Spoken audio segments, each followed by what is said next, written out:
नमस्कार दोस्तों, आप सभी का हमारे MDS न्यूज चैनल में स्वागत है। दोस्तों, आज हम बात करेंगे 12 सितंबर के सभी मुख्य समाचारों और तमाम बड़ी खबरों के बारे में। दोस्तों, अगर आप हमारे चैनल पर नए हैं तो प्लीज चैनल को सब्सक्राइब करके बेल आइकन को भी दबा दें, जिससे आप सभी तक सभी ताज़ा खबरें जल्द ही पहुंचा सके।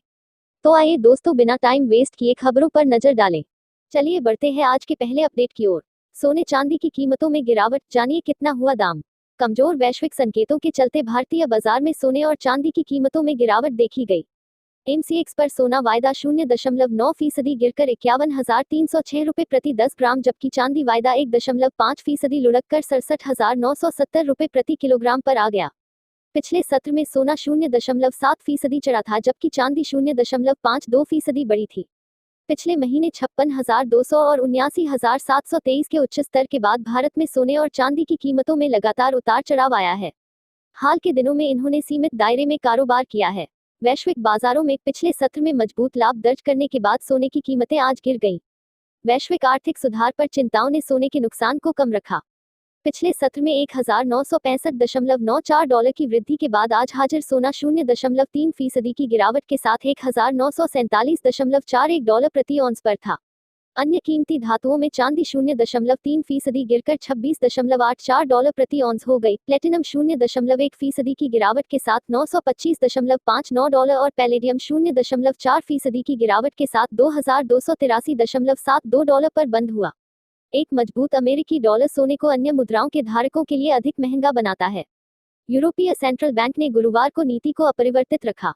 पीएम मोदी की ओर से भी एक बड़ा अपडेट सामने आया है। पीएम मोदी ने कहा, नई शिक्षा नीति 21वीं सदी के भारत को नई दिशा देने वाली है। प्रधानमंत्री नरेंद्र मोदी राष्ट्रीय शिक्षा नीति 2020 के तहत 21वीं सदी में स्कूली शिक्षा विषय पर एक कॉन्क्लेव को संबोधित किया। शिक्षा मंत्रालय की ओर से आयोजित यह शिक्षा पर्व आज से शुरू हो गया है, जिसमें देश के जाने माने शिक्षाविद, प्राचार्य और राष्ट्रीय शिक्षक पुरस्कार प्राप्त शिक्षक इसका हिस्सा बने। पीएम मोदी ने कहा कि आज हम सभी एक ऐसे क्षण का हिस्सा बन रहे हैं जो हमारे देश के भविष्य निर्माण की नींव डाल रहा है, जिसमें नए युग के निर्माण के बीज पड़े हैं। नई शिक्षा नीति 21वीं सदी के भारत को नई दिशा देने वाली है। प्रधानमंत्री ने कहा कि पिछले 3 दशकों में दुनिया का हर क्षेत्र बदल गया, हर व्यवस्था बदल गई। इन 3 दशकों में हमारे जीवन का शायद ही कोई पक्ष हो जो पहले जैसा हो, लेकिन वो मार्ग जिस पर चलते हुए समाज भविष्य की तरफ बढ़ता है, हमारी शिक्षा व्यवस्था, वो अब भी पुराने ढर्रे पर ही चल रही थी। 4-5 वर्षों की कड़ी मेहनत का नतीजा है शिक्षा नीति। नई राष्ट्रीय शिक्षा नीति भी नए भारत की, नई उम्मीदों की, नई आवश्यकताओं की पूर्ति का माध्यम है। इसके पीछे पिछले 4-5 वर्षों की कड़ी मेहनत है। हर क्षेत्र, हर विधा, हर भाषा के लोगों ने इस पर दिन रात काम किया है, लेकिन ये काम अभी पूरा नहीं हुआ है। पीएम ने कहा, मुझे खुशी है कि राष्ट्रीय शिक्षा नीति को लागू करने के इस अभियान में हमारे प्रधानाचार्य और शिक्षक पूरे उत्साह से हिस्सा ले रहे हैं। कुछ दिन पहले शिक्षा मंत्रालय ने देश भर के शिक्षकों से उनके सुझाव मांगे थे। एक सप्ताह के भीतर ही 15 लाख से ज्यादा सुझाव मिले हैं। कंगना के केस को लेकर एक बहुत बड़ा अपडेट सामने आया है। कंगना पर बीएमसी की कार्रवाई से नाराज बीजेपी सांसद बोले, महाराष्ट्र नहीं इंदौर बने फिल्म सिटी। कंगना और महाराष्ट्र सरकार के बीच बढ़े रहे तकरार के बीच इंदौर के सांसद शंकर लालवानी ने कंगना रनौत को इंदौर में फिल्म बनाने का प्रस्ताव भेजा है। इंदौर सांसद ने अयोध्या और कश्मीर पर फिल्म बनाए जाने की घोषणा किए जाने के बाद कंगना से कहा कि वे देवी अहिल्याबाई होलकर पर भी फिल्म बनाएं। सांसद लालवानी ने कहा कि महाराष्ट्र में जिस तरह की घटनाएं हो रही हैं, उससे लगता है कि अब इंदौर में फिल्म सिटी बनना चाहिए, क्योंकि यहाँ का वातावरण और सामाजिक समरसता काफी अच्छी है। उन्होंने कहा कि कंगना के ऑफिस को तोड़ने की कार्रवाई बिल्कुल ही गलत है। टारगेट करके इस तरह की कार्रवाई नहीं होनी चाहिए। हमारे देश में महिलाओं का काफी सम्मान है। इसी बीच एक बहुत बड़ा अपडेट सामने आया है। चीन की इकोनॉमी को लगेगा झटका अगर इन 5 अहम सेक्टर्स में भारत बन जाए आत्मनिर्भर। चीन की इकोनॉमी को तगड़ा झटका लग सकता है, लेकिन इसके लिए सरकार के साथ साथ आपको भी कुछ खास कदम उठाने की जरूरत है। भारत सरकार ने राजनीति, कूटनीति के साथ साथ चीन की इकोनॉमी को कमजोर करने के लिए कई अहम फैसले लिए हैं। इनमें से सबसे अहम फैसला था चाइनीज एप्स को बैन करना। भारत सरकार के इस कदम से चीन बुरी तरह तिलमिला गया है, क्योंकि चीन के लिए भारत सबसे बड़ा बाजार है। केवल चीनी एप्स ही नहीं, बल्कि 5 अहम सेक्टर्स में चीन ने भारत के मार्केट पर कब्जा जमा रखा है। अगर आप और हम इनका बॉयकॉट करते हैं तो चीनी अर्थव्यवस्था को काफी नुकसान होगा। स्मार्टफोन में 72% मार्केट पर कब्जा। चीनी एप्स के बाद भारत में लोग अगर सबसे ज्यादा किसी चीज का इस्तेमाल करते हैं तो वो है चीन के स्मार्टफोन्स। वीवो, ओप्पो, रियलमी जैसी चीनी कंपनियों ने भारत के 72% स्मार्टफोन के मार्केट पर कब्जा जमा रखा है। आपको जानकर हैरानी होगी कि जनवरी मार्च तिमाही में यह शेयर 81% था, जो अब जून तिमाही में घटकर 71% पर आ गया है। लेकिन जिस दिन यह शेयर 0% पर आ जाएगा, उस दिन समझिए चीन को तगड़ा झटका लगेगा। हालांकि भारत सरकार इस दिशा में काम कर रही है। मुकेश अंबानी दिसंबर तक लॉन्च करने जा रहे हैं 10 करोड़ सस्ते स्मार्टफोन। एप्पल ने भारत में शुरू किया स्मार्टफोन की मैन्युफैक्चरिंग। डिक्शन, लावा, कार्बन जैसी भारतीय कंपनियां भी उतारने जा रही हैं सस्ते स्मार्टफोन। सेंसेक्स और निफ्टी को लेकर बड़ा अपडेट। सेंसेक्स की 100 अंक से ज्यादा चका, निफ्टी 11,450 अंक के पार। घरेलू शेयर बाजारों में शुक्रवार को शुरुआती कारोबार में बढ़त का रुख रहा। सेंसेक्स में 114 अंक से ज्यादा तेजी और निफ्टी में 11,450 अंक के पार कारोबार हो रहा है। बीएसई का 30 कंपनियों का सूचकांक सेंसेक्स 114.64 अंक यानी 0.30% की बढ़त के साथ 38,954.96 अंक पर कारोबार कर रहा है।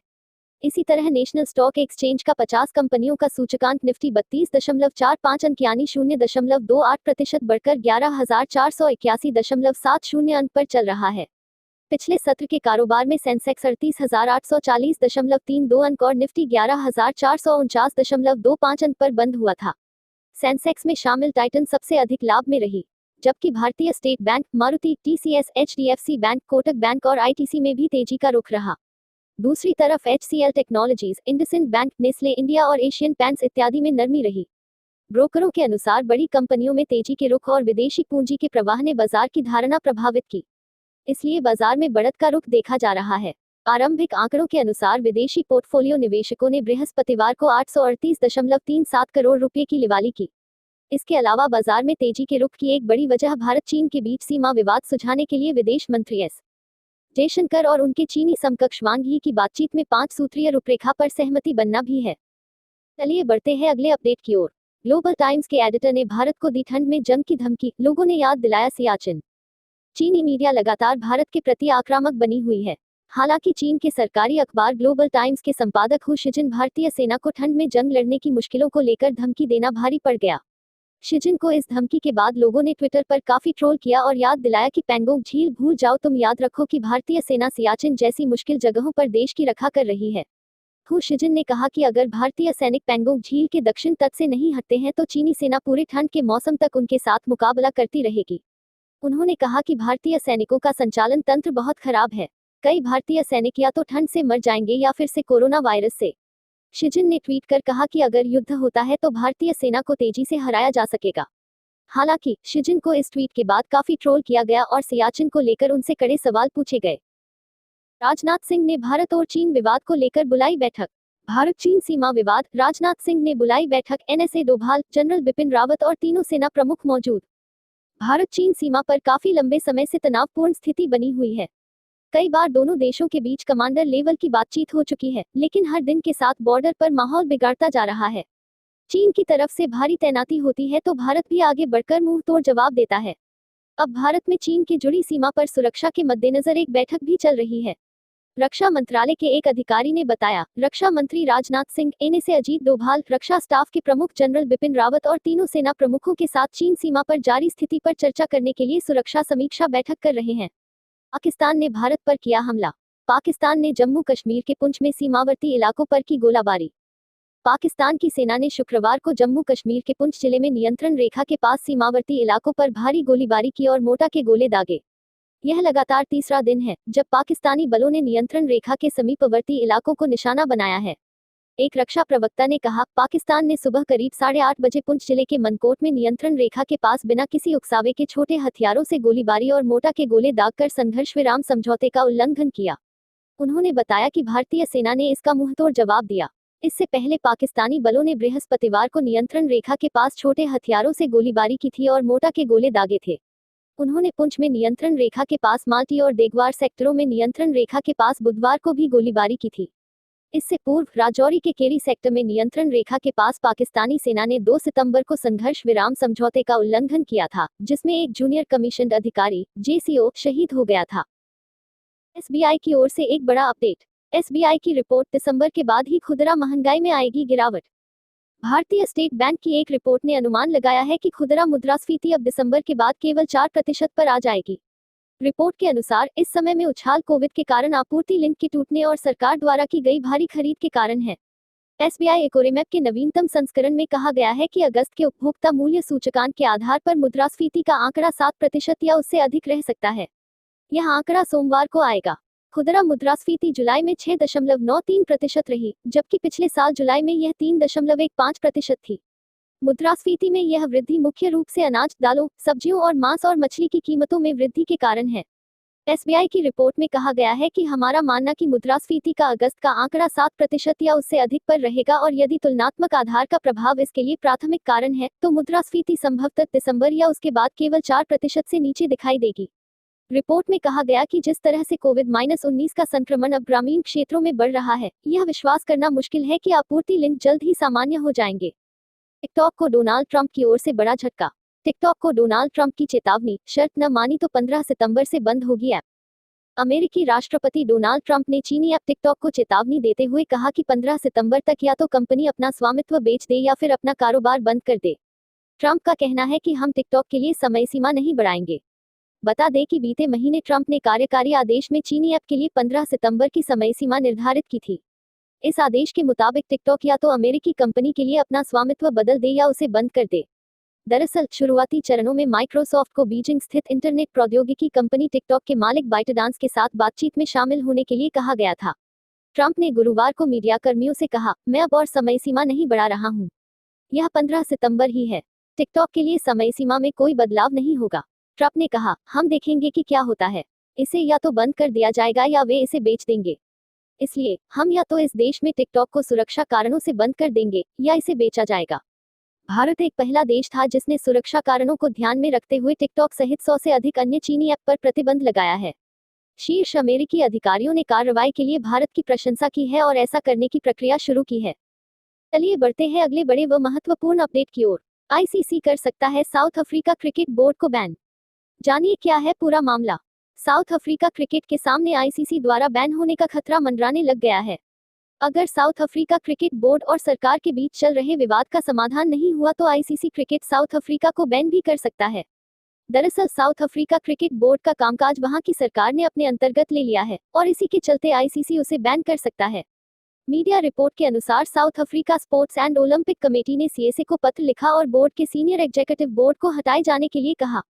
साउथ अफ्रीका सरकार ने क्यों बोर्ड के खिलाफ लिया फैसला? मामला तब शुरू हुआ जब साउथ अफ्रीका क्रिकेट बोर्ड के अंदर कलह की बात सामने आई।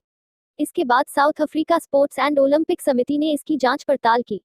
रिपोर्ट के अनुसार इसके बाद ही अब साउथ अफ्रीका क्रिकेट बोर्ड के खिलाफ ये फैसला लिया गया है।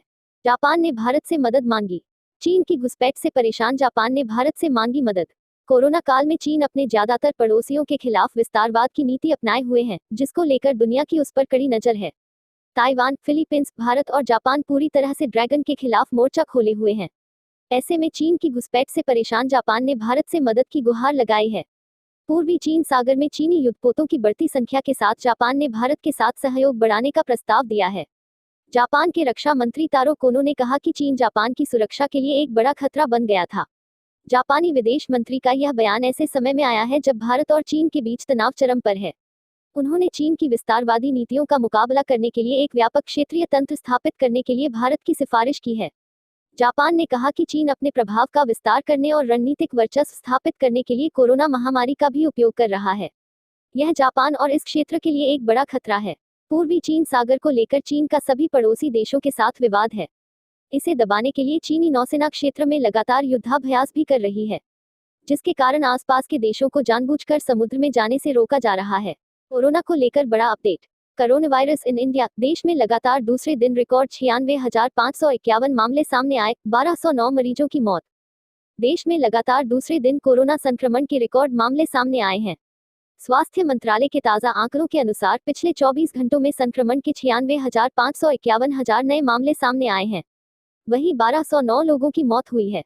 देश में 2 सितंबर से लगातार हर दिन 1000 से ज्यादा लोगों की मौत हो रही है। संक्रमित मरीजों की संख्या 45,62,414 हो चुकी।